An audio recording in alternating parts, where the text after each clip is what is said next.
സങ്കീർത്തനങ്ങൾ അധ്യായം 73. ദുഷ്ടൻ്റെ ഐശ്വര്യം. ദൈവം ഇസ്രായേലിന് നല്ലവനാണ്, നിർമ്മലമായ ഹൃദയമുള്ളവർക്ക് തന്നെ.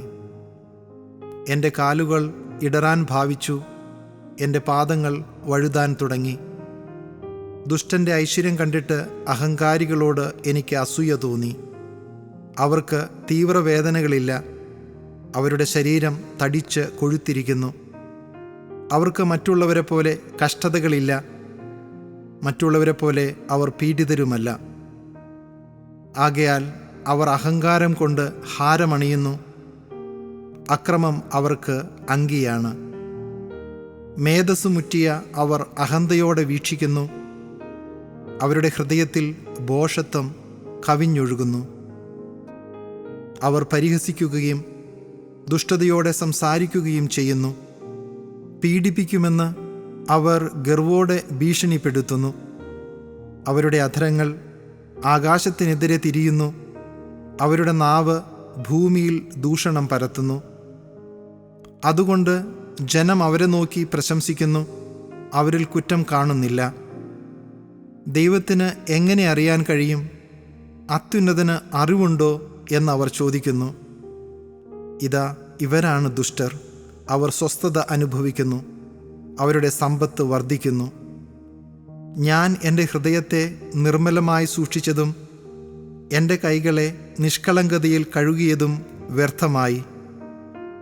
ഞാനിതാ ഇടവിടാതെ പീഡിപ്പിക്കപ്പെടുന്നു, എല്ലാ പ്രഭാതത്തിലും ദണ്ഡനമേൽക്കുന്നു. ഞാനും അവരെപ്പോലെ സംസാരിക്കാൻ ഒരുങ്ങിയിരുന്നെങ്കിൽ ഞാൻ അങ്ങയുടെ മക്കളുടെ തലമുറയെ വഞ്ചിക്കുമായിരുന്നു.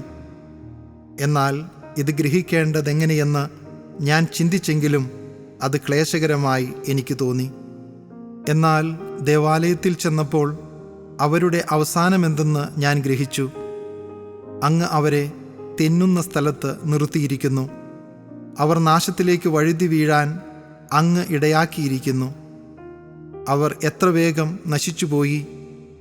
ഭീകരതകളാൽ അവർ നിശേഷം തൂത്തെറിയപ്പെട്ടു. ഉണരുമ്പോൾ മായുന്ന സ്വപ്നം പോലെയാണവർ. അങ്ങ് ഉണർന്ന് അവരെ കുടഞ്ഞെറിയുന്നു. എൻ്റെ ആത്മാവിൽ കയ്പ് നിറഞ്ഞപ്പോൾ, എൻ്റെ ഹൃദയത്തിന് മുറിവേറ്റപ്പോൾ ഞാൻ മൂഢനും അജ്ഞനുമായിരുന്നു. അങ്ങയുടെ മുൻപിൽ ഞാനൊരു മൃഗത്തെപ്പോലെ ആയിരുന്നു. എന്നിട്ടും ഞാൻ നിരന്തരം അങ്ങയോട് കൂടെയാണ്.